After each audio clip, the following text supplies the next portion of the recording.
Hi students, welcome to my YouTube channel engineer से stop. और आज के वीडियो में हम लोग सॉफ्टवेयर इंजीनियरिंग के कुछ इंपॉर्टेंट एमसीक्यूज़ को डिस्कस करने वाले हैं जो प्रीवियसली आपके यूजीसी नेट एग्ज़ाम और डिफरेंट कम्पिटिटिव एग्जाम्स में पूछे जा चुके हैं। ठीक है, तो जहाँ पे ज़रूरी होगा वहाँ पे मैं कंसेप्ट भी आपको बताती जाऊँगी। ठीक है, तो जो इंपॉर्टेंट पॉइंट्स हैं मैं वो आपको हाईलाइट करते जाऊँगी, वो चीज़ें आप ज़रूर देख लीजिएगा। फाइन, तो चलिए हम लोग पहले क्वेश्चन से स्टार्ट करते हैं। तो पहला क्वेश्चन है, in software testing how error, fault and failure are related to each other. आपसे पूछ रहा है कि एरर, फॉल्ट एंड फेलियर जो है ये आपस में किस तरीके से रिलेटेड हैं। तो मैं बताऊं, आपका जो एरर है, एरर क्या होता है? Error is the difference between actual output and the expected output. ठीक है, actual output and expected output का जो डिफरेंस होता है उसी को हम क्या कहते हैं? एरर। और एरर के अकर होने के कारण ही इसे क्या जनरेट होता है? फॉल्ट जनरेट होता है। ठीक है, तो एरर अगर जनरेट होगी तो आपके सिस्टम में फॉल्ट अकर होगा। ठीक है, तो what is fault? Fault is a condition that causes the software to fail to perform its required function। ठीक है, तो फॉल्ट एक कंडीशन है। ठीक है, एक ऐसा कंडीशन है जिसमें आप ये कहते हैं कि सॉफ्टवेयर अपना जो रिक्वायर्ड फंक्शन था वो परफॉर्म नहीं कर पा रहा है। और फेलियर क्या है? फेलियर होता है कि इनएबिलिटी ऑफ सिस्टम और component of software to perform required function according to its specification. आप इसको सिंपल टर्म्स में कहें तो अगर आपका कोई सॉफ्टवेयर है और जिस चीज़ के लिए उसे डिज़ाइन किया गया है, अगर उस चीज़ को वो नहीं परफॉर्म पा रहा है तो हम कहेंगे कि फेलियर अकर हुआ है। तो अगर मैं रिलेशनशिप की बात करूँ एरर, फॉल्ट एंड फेलियर में, तो error causes fault and fault causes failure. Okay, so इसका सही आंसर क्या हो जाएगा आपका? Option number 3, error leads to fault and fault leads to failure. Okay, चलिए नेक्स्ट क्वेश्चन पे आते हैं। Which of the following is not a software process model, और ये आप कह सकते हैं सॉफ्टवेयर डेवलपमेंट प्रोसेस मॉडल। ठीक है, तो आपके पास कौन कौन से सॉफ्टवेयर डेवलपमेंट के लिए मॉडल्स हैं? आपके पास वाटरफॉल है, इटरेटिव वाटरफॉल है, इटरेटिव एनहांसमेंट है, प्रोटोटाइपिंग है, और इसके अलावा स्पाइरल मॉडल है। ये सब इंपॉर्टेंट आपके पास प्रोसेस मॉडल्स हैं। तो इसमें पूछ रहा है कि कौन सा नहीं है, तो ग्लास बॉक्सिंग जैसा आपके पास कोई भी सॉफ्टवेयर प्रोसेस मॉडल नहीं होता है। ठीक है, चलिए नेक्स्ट क्वेश्चन पे आते हैं। In which testing strategy requirement established during the requirement analysis are validated against the developed software. तो जवाब आपको दिख ही रहा है, इसका जवाब है वैलिडेशन टेस्टिंग।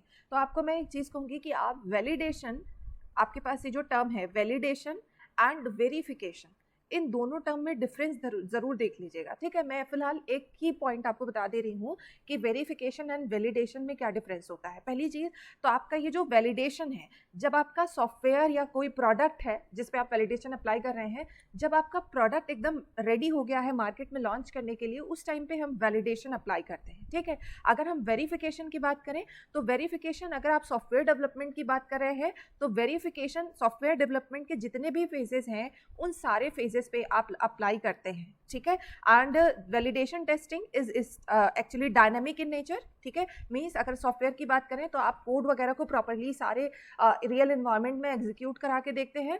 और वेरिफिकेशन में आप कह सकते हैं कि स्टैटिक एक्टिविटीज़ भी इन्वॉल्व है एंड डायनामिक एक्टिविटीज़ भी इन्वॉल्व है। तो मोस्टली इसमें वेरिफिकेशन में आपके पास स्टैटिक एक्टिविटीज़ इन्वॉल्व होती हैं। ठीक है, तो यहाँ पे आपका जो वैलिडेशन टेस्टिंग है, इसमें आप कौन सी टेस्टिंग परफॉर्म करते हैं? सिस्टम टेस्टिंग परफॉर्म करते हैं। और वेरिफिकेशन में जो एक्टिविटीज़ आप परफॉर्म करते हैं उससे आप कह सकते हैं रिव्यू है, इंस्पेक्शन है, यूनिट टेस्टिंग है, इंटीग्रेशन टेस्टिंग है, ये सब आपके वेरिफिकेशन में आ जाते हैं। ठीक है, इसको एक पॉइंट कि वेरिफिकेशन आपके डेवलपमेंट के हर फेज़ पे एप्लीकेबल होता है, हर फेज़ पे आप अप्लाई करते हैं। और जो वैलिडेशन है, जब आपका प्रोडक्ट एक्चुअली मार्केट में एकदम बन के तैयार हो गया है, उस टाइम पे आप वैलिडेशन अप्लाई करते हैं। और वेरिफिकेशन और वैलिडेशन के जो की क्वेश्चन है, वैलिडेशन का है कि have you build the right product, क्या आपने फाइनली राइट प्रोडक्ट बनाया है। ठीक है, मतलब जब प्रोडक्ट बन गया तो क्या वो सही बना है, जो कहा गया था वही बना है या नहीं, ये है वैलिडेशन से रिलेटेड की क्वेश्चन। ठीक है, अब हम वेरिफिकेशन की बात करें तो वेरिफिकेशन का की क्वेश्चन है कि are you building it right, क्या आप इसे सही तरीके से बना रहे हैं, मतलब जो आपको एसआरएस में बताया गया है क्या उस हिसाब से बना रहे हैं। इसीलिए हम इसको हर पेज पे चेक करते चलेंगे। बाकी आप कुछ पॉइंट्स जरूर देख लीजिएगा। Verification and validation are very important. Fine, so which process model is also called as classic life cycle model. तो इसका सही जवाब है, आंसर दिख ही रहा है आपका, वाटरफॉल मॉडल है। और इसको क्यों क्लासिक कहते हैं कि आपके पास जितने भी सॉफ्टवेयर डेवलपमेंट मॉडल्स हैं उनको कहीं ना कहीं वाटरफॉल मॉडल का रेफरेंस लेते हुए हमने आगे उनको डेवलप किया हुआ है, ठीक है। तो इसीलिए आपका जो ये वाटरफॉल मॉडल है इसे आप क्लासिक लाइफ साइकिल मॉडल कहते हैं, ठीक है। RAD मॉडल, RAD का है रैपिड एप्लीकेशन डेवलपमेंट मॉडल। यहाँ पे क्या होता है, जहाँ पे आपके पास टाइम एंड कॉस्ट का कंस्ट्रेंट आता है कि मतलब इतने टाइम के अंदर और इतने कॉस्ट में हमें इस सॉफ्टवेयर को डेवलप करना है, वहाँ पे आपका रैपिड एप्लीकेशन डेवलपमेंट मॉडल आता है, ठीक है। और प्रोटोटाइपिंग एंड इंक्रीमेंटल, ये आप जानते होंगे, प्रोटोटाइपिंग में हम क्या करते हैं, एक प्रोटोटाइप बना के कस्टमर से वेरीफाई कराते हैं, या आप कह सकते हैं प्रोटोटाइपिंग मॉडल तब यूज़ किया जाता है जब जो कस्टमर है उसे खुद ही क्लियर नहीं है कि उसे क्या बनवाना है, तो हम उसे एक मॉडल बना के दिखाते हैं क्या ऐसा कुछ चाहिए, तो फिर अगर वो वेरीफाई कर देगा तो हम काम करना शुरू कर देते हैं, ठीक है। इंक्रीमेंटल मतलब हम एक एक मॉड्यूल बनाते जाते हैं और उसके बाद हमने मतलब अर्जेंट रिक्वायरमेंट है कि हमें अपने प्रोडक्ट को लॉन्च करना है, तो हम क्या करते हैं एक एक मॉड्यूल को बनाते जाएंगे और उसके बाद उसे हम रिफाइन करते रहते हैं इंक्रीमेंटल मॉडल में, ठीक है। नेक्स्ट हम आते हैं व्हाट इज कोहेजन। तो अब इसमें एक चीज़ और ऐड करूं कि जो कोहेजन है, कोहेजन एंड कपलिंग, ठीक है, इन दोनों पॉइंट्स का आपको ज़रूर आइडिया होना चाहिए, इससे रिलेटेड क्वेश्चंस आपके बहुत बनते हैं, ठीक है। जो कोहेजन के जो भी टाइप्स हैं, कपलिंग के जो भी टाइप्स हैं, उनको ज़रूर देख लीजिएगा। और क्या होता है कोहेजन, कपलिंग क्या होता है, क्या ज़्यादा होना चाहिए किसी सॉफ्टवेयर में, क्या कम होना चाहिए, इससे रिलेटेड क्वेश्चंस आपको पता रहने चाहिए। So cohesion is an extension of, किसका एक्सटेंशन है, इंफॉर्मेशन हाइडिंग कंसेप्ट का ये एक एक्सटेंशन है, ठीक है। Which of the following is highly associated activity of project planning, इनमें से कौन सा है जो प्रोजेक्ट प्लानिंग से रिलेटेड मतलब रिलेटेड है और सबसे ज़्यादा रिलेटेड है, ठीक है। तो इसका सही जवाब क्या है, identify the activities, milestones and deliverables produced by a project, ठीक है। तो इसका सही जवाब है आपका ऑप्शन नंबर 3, ठीक है। So what is applied through out the software process, इसमें जो आपको ऑप्शंस दिए हुए हैं ये आपको पूछा जा रहा है कि इनमें से कौन सा है जो थ्रू आउट प्रोसेस डेवलपमेंट आप या सॉफ्टवेयर प्रोसेस में इसको आप अप्लाई ही करते हैं हर जगह, ठीक है। तो कौन सा है, फ्रेमवर्क एक्टिविटीज़ है, अम्ब्रेला एक्टिविटीज़ है, प्लानिंग एक्टिविटीज़ है, या कंस्ट्रक्शन एक्टिविटीज़ है।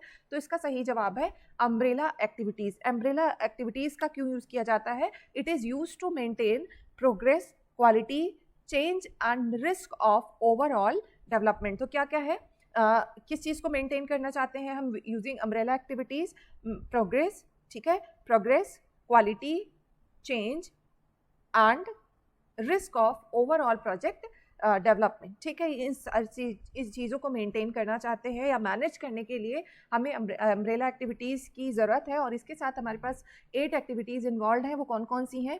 तो सबसे पहले मैं लिखूंगी नहीं, टाइम लग जाएगा और वीडियो बहुत लंबा खिंच जाएगा। तो software project tracking and control, तो मैं शॉर्ट में अगर लिखूँ software project tracking and control. दूसरा आपका है रिस्क मैनेजमेंट, ठीक है। इसके अलावा आपका है software quality assurance, SQA।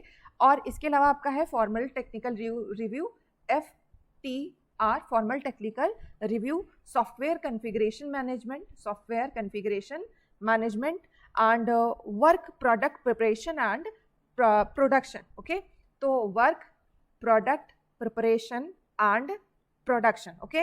And the last one is reusability management, reusability management and measurement, ठीक है। तो ये सारी एक्टिविटीज़ किससे रिलेटेड है, अम्ब्रेला एक्टिविटीज़ से। और इसको हम क्यों कर रहे हैं, so that we could maintain the progress, quality and changes and risk वगैरह को, इन सब चीज़ों को हम मैनेज कर पाएँ, हैंडल कर पाएँ, इसके लिए हम अम्ब्रेला एक्टिविटीज़ को ओवरऑल सॉफ्टवेयर प्रोसेस में यूज़ कर रहे हैं, ठीक है। चलिए नेक्स्ट आते हैं क्वेश्चंस पे। सो अब आ गया है नेक्स्ट क्वेश्चन CMM का।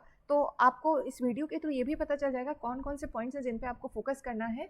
तो CMM बहुत इंपॉर्टेंट है, कैपेबिलिटी मैच्योरिटी मॉडल, ठीक है। तो कैपेबिलिटी मैच्योरिटी मॉडल क्या है, थोड़ा सा इसके बारे में हम लोग जान लेते हैं। ये क्या करता है, it provides the strategy for software process improvement, ठीक है। और ये कोई सॉफ्टवेयर डेवलपमेंट मॉडल नहीं है, it is a framework use to analyse the approach and techniques followed by any organisation to develop software products, ठीक है। और इन्होंने कई 4 या 5 लेवल बताए हैं, हर लेवल के की प्रोसेस एरियाज हैं, ठीक है, जिन्हें हम शॉर्ट में KPA भी कहते हैं, ठीक है। तो कौन कौन से लेवल हैं, अगर मैं कैपेबिलिटी मैच्योरिटी मॉडल की बात करूं तो सबसे पहला जो लेवल है जिसे हम लेवल ज़ीरो कहते हैं, दैट इज़ इनिशियल। ठीक है, इनिशियल के बाद दूसरा आपका आता है रिपीटेबल। ठीक है, दूसरा क्या है, रिपीटेबल। रिपीटेबल के बाद आपका आता है डिफाइंड। ठीक है, डिफाइंड के बाद नेक्स्ट है आपका नेक्स्ट वन इज मैनेज्ड। ठीक है, managed. And last one is optimised या ऑप्टिमाइजिंग।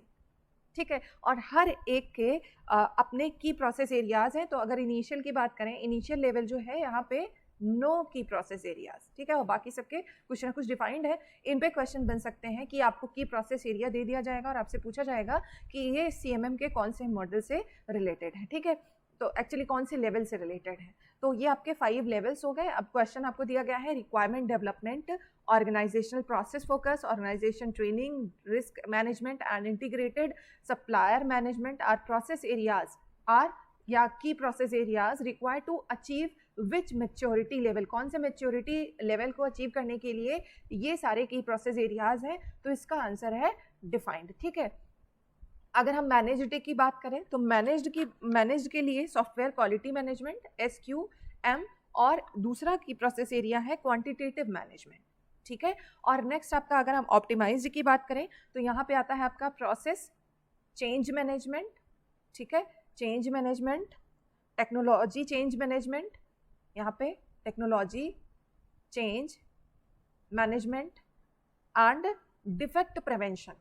ठीक है, ये मैं किसके लिए बता रही हूँ, defect prevention, technology change management and process change management, ये तीनों आपके रिलेटेड हैं ऑप्टिमाइज्ड से। तो ये तो डिफाइंड के लिए था, कभी आपको किसके लिए मैनेज्ड के लिए दे देगा, कभी आपको रिपीटेबल के लिए दे देगा। ठीक है, और परफॉर्म्ड को आप रिपीटेबल भी कहते हैं। रिपीटेबल इसका नाम ही इसलिए क्योंकि आपको जो प्रीवियस एक्सपीरियंस है उसी के बेसिस पे आप काम करते हैं। ठीक है, तो परफॉर्म्ड मतलब जिस तरह का आप काम पहले कर चुके हैं उसी बेसिस पे आप project planning, configuration management, requirement management, sub control management, software quality assurance, ये सारे इसके की प्रोसेस एरियाज हैं। जल्दी जल्दी बोल दिया, वीडियो बहुत बड़ा हो जाएगा। CMM के बारे में ज़रूर देख लीजिएगा। ठीक है, तो क्वेश्चंस तो समझ लीजिए, ये एक सैम्पल है कि इस तरह के क्वेश्चन बनते हैं। मेन मुद्दा ये है कि आपको ये पता चले कि क्या क्या चीज़ें इंपॉर्टेंट है और क्या नहीं है। ठीक है, तो ये अगला वाला क्वेश्चन तो सिर्फ एक नॉर्मल क्वेश्चन है, ये आपको रिपीट हुआ है तो इसको मैं भी स्किप कर रही हूँ, हम लोग आगे देख लेंगे। ठीक है, सेम क्वेश्चन दूसरे तरीके से है। ठीक है, नेक्स्ट आते हैं, which one of the following set of attributes should not be encompassed by effective software metrics। ठीक है, तो कौन सा एट्रीब्यूट है, किस तरह के एट्रीब्यूट्स को इफेक्टिव सॉफ्टवेयर मैट्रिक्स के थ्रू नहीं यूज़ किया जाना चाहिए। तो that is programming language dependent. ठीक है, प्रोग्रामिंग लैंग्वेज डिपेंडेंट जो एट्रीब्यूट्स हैं उनको आप इफेक्टिव सॉफ्टवेयर मैट्रिक्स के लिए नहीं यूज़ करेंगे। ठीक है, 1 सेकेंड। अच्छा ठीक है, आगे बढ़ते हैं हम लोग नेक्स्ट क्वेश्चन पे। तो KPA in CMM stands for, आपसे कह रहा है कि जो KPA है ये CMM में, ये इसका फुल फॉर्म क्या है। तो अभी मैंने बताया की प्रोसेस एरिया। ठीक है, और हर एक लेवल के अलग अलग प्रोसेस एरियाज हैं। नेक्स्ट हम आते हैं, which one of the following is not a risk management technique for managing the risk due to unrealistic schedules and budgets. Unrealistic schedules and budgets के कारण जो रिस्क आती है उनको मैनेज करने के लिए कौन सी टेक्निक नहीं है, रिस्क मैनेजमेंट टेक्निक नहीं है। इस नॉट वर्ड पे ज़रूर फोकस कीजिएगा, ये आपसे क्वेश्चंस को गलत करा सकता है। हम जल्दी जल्दी में नॉट पे ध्यान नहीं देते। यहाँ पे क्या है, not a risk management technique, तो दैट इज इंफॉर्मेशन हाइडिंग। ठीक है, चलिए नेक्स्ट क्वेश्चन पे आते हैं। जो अभी मैंने क्वेश्चन स्किप किया था, तो कौन सा है, विच डिफाइंस द स्ट्रक्चर और structures of the system which comprise software element, the externally visible properties of these element and the relationship among them.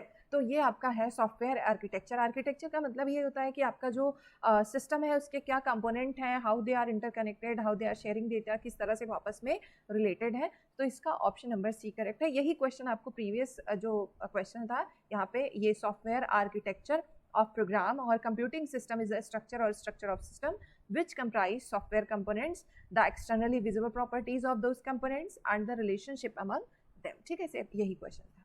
चलिए नेक्स्ट आते हैं हम लोग कि इन फंक्शन पॉइंट एनालिसिस।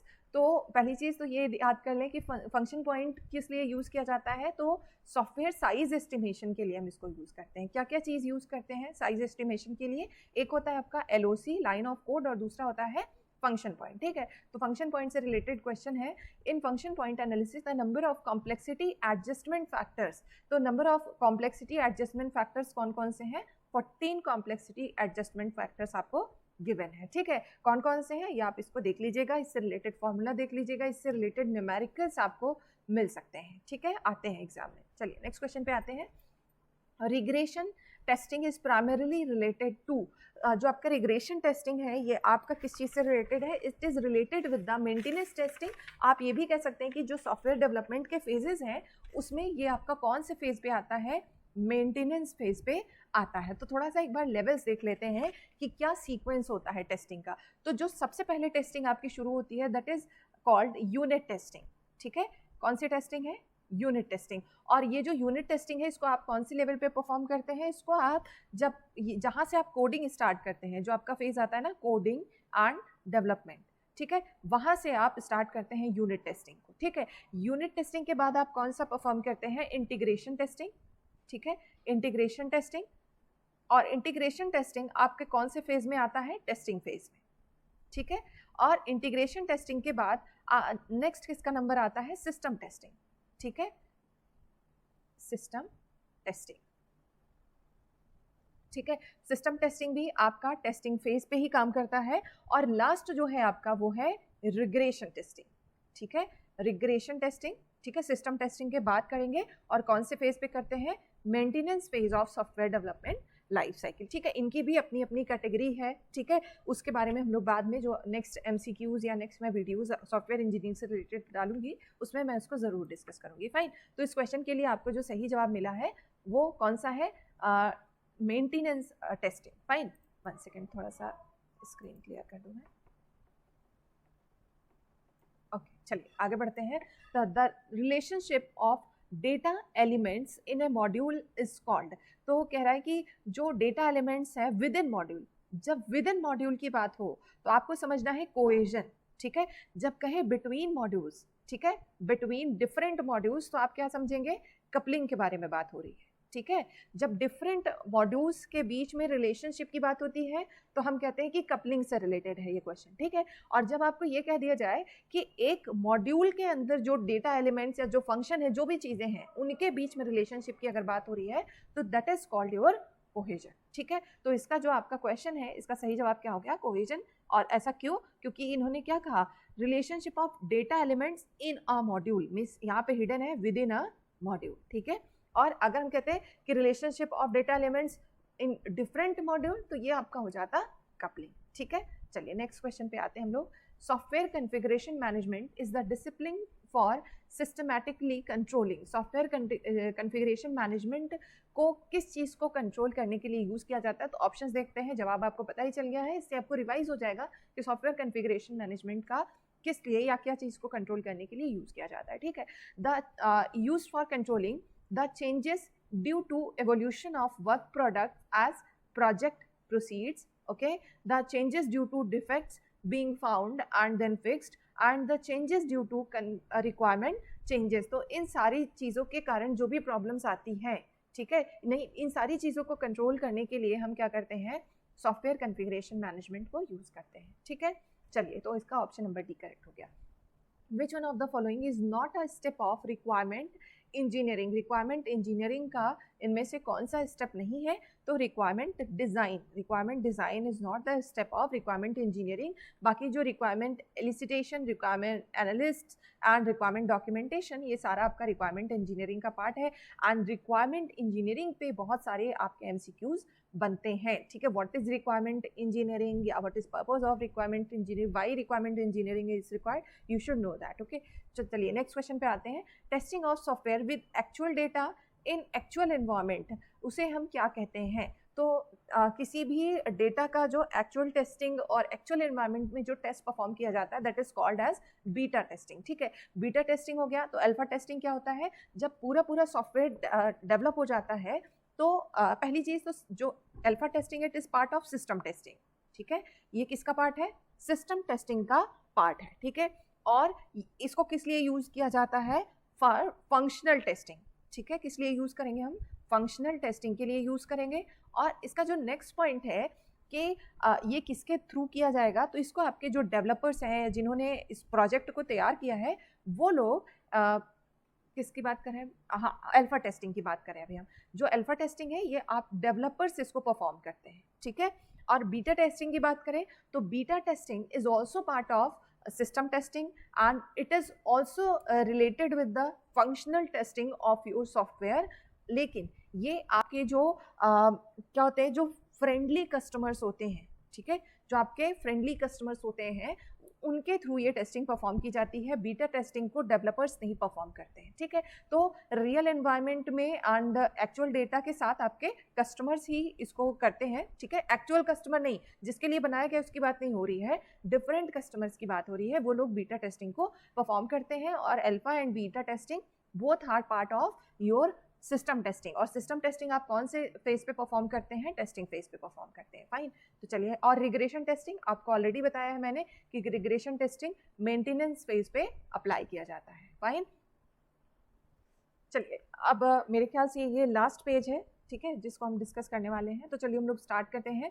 तो कोकोमो स्टैंड्स फॉर, कोकोमो का full form आपसे पूछा जा रहा है, तो ये क्या है, it is constructive cost model. इसका जो यूज़ होता है ये सॉफ्टवेयर के cost estimation, cost and effort estimation के लिए इसको हम यूज़ करते हैं, ठीक है। अब next question, while estimating the cost of software LOC means lines of code and function point, इसके बारे में अभी मैंने बताया, are use to measure which one of the following. तो अभी मैंने बताया कि जो फंक्शन पॉइंट्स होते हैं और जो LOC, इन दोनों का हम साइज ऑफ सॉफ्टवेयर ये जानने के लिए हम इसको यूज़ करते हैं, ठीक है। तो सॉफ्टवेयर साइज को फाइंड करने के लिए हम function points and line of code को यूज़ करते हैं, ठीक है। Next question, a good software design must have, good software design में क्या रिक्वायरमेंट होती है। तो इसको आप हमेशा ध्यान रखिए कि जो भी आपके पास अगर आप अच्छा सॉफ्टवेयर डिज़ाइन करना चाहते हैं तो कपलिंग जो है, कपलिंग मीन्स जो रिलेशनशिप बिटवीन डिफरेंट एट्रीब्यूट्स हैं, ठीक है, वो कम होना चाहिए, ठीक है। कपलिंग शुड बी मिनिमम, और जो कोहेजन है, ठीक है, जो कोहेजन है वो ज़्यादा होना चाहिए, ठीक है। तो हमारा जो रिक्वायरमेंट है गुड सॉफ्टवेयर डिज़ाइन से रिलेटेड वो क्या है कि low module coupling and high module cohesion. ये क्वेश्चन बहुत इंपॉर्टेंट है, रिपीटेबल, ये कई बार पूछा गया है एग्जाम्स में, ठीक है। Next, which one is an umbrella activity that is applied throughout the software engineering process। कौन सी अम्ब्रेला एक्टिविटी है जिसको आप through out software engineering process आप अप्लाई करते हैं, तो दैट इज़ योर SQA। और जो आपके ये अम्ब्रेला एक्टिविटीज़ कौन कौन सी होती हैं ये आप ऑलरेडी मैंने आपको बता दिया है। रिस्क मैनेजमेंट हुआ, software project tracking and control and software quality assurance, FTR means formal technical review, software configuration management, work product preparation and production, reusability management and measurement, ठीक है। ये सारी चीज़ें किससे रिलेटेड है, अम्ब्रेला एक्टिविटीज़ से related है। पर्पस भी मैंने ऑलरेडी आपको बता दिया है। Next, basis part testing falls under, जो बेसिस पार्ट टेस्टिंग है ये किस में आता है, तो it is part of your white box testing. और ये जो आपका ब्लैक बॉक्स टेस्टिंग है इसको आप क्या कहते हैं, इसको आप फंक्शनल टेस्टिंग भी कहते हैं, ठीक है। इसका दूसरा नाम क्या है, फंक्शनल टेस्टिंग, ठीक है। तो वाइट बॉक्स टेस्टिंग आपका ये स्ट्रक्चरल टेस्टिंग है, ठीक है। आपके पास दो तरह से ना, black box and white box. इसको हम टेस्ट केसेस डिज़ाइन करने के लिए वाइट बॉक्स टेस्टिंग और ब्लैक बॉक्स टेस्टिंग का यूज़ करते हैं। और वाइट बॉक्स टेस्टिंग को आप स्ट्रक्चरल टेस्टिंग भी कहते हैं कि मतलब आप सॉफ्टवेयर के कोड या स्ट्रक्चर को एनालाइज करना चाहते हैं, चेक करना चाहते हैं, तो वहाँ पे वाइट बॉक्स टेस्टिंग यूज़ होगा। फंक्शनल टेस्टिंग आपके ब्लैक बॉक्स टेस्टिंग को यूज़ कहते हैं। यहाँ पे जो टेस्टर होता है उसे आपके कोड वगैरह का कोई भी जानकारी नहीं होता है। तो ये हो गया आपका ये क्वेश्चन की बात हो गई बेसिस पार्ट टेस्टिंग। अच्छा, ब्लैक बॉक्स टेस्टिंग में क्या क्या चीज़ें आती है, तो आपका ब्लैक बॉक्स टेस्टिंग में आता है इक्विवेलेंस क्लास टेस्टिंग, ठीक है। इसमें आएगा कॉस्ट इफेक्ट ग्राफिंग, इसमें आएगा स्टेट बेस्ड टेस्टिंग, इसमें आता है आपका बाउंड्री वैल्यू एनालिसिस, ठीक है। जैसे आपका बेसिस पार्ट टेस्टिंग किसका पार्ट है, वाइट बॉक्स का, इसी तरह बाउंड्री वैल्यू एनालिसिस या equivalence class testing, cost effect graphic, ये किसका पार्ट है, ब्लैक बॉक्स टेस्टिंग का, ठीक है। अब हम लोग लास्ट क्वेश्चन पे आ गए हैं, that is red. Red stands for rapid application development. ये मॉडल हम तब यूज़ करते हैं जब जो कस्टमर है, कस्टमर ने ये फिक्स कर दिया है कि जो भी प्रोडक्ट डेवलप होना चाहिए इस टाइम ड्यूरेशन में डेवलप होना चाहिए और इससे ज़्यादा कॉस्ट हम नहीं दिया पाए। ये जब कॉस्ट एंड साइज़ को, आपके कॉस्ट एंड टाइम को फिक्स कर दिया जाता है, तो वहाँ पे आप कौन से मॉडल को यूज़ करते हैं, rapid application development. So that's all about today's videos and MCQ questions. अगर आपको वीडियो पसंद आए तो मेरे वीडियो को लाइक करिएगा, चैनल को सब्सक्राइब करिएगा और दोस्तों के साथ शेयर करिएगा. Thank you guys, thank you for watching. Bye bye, take care.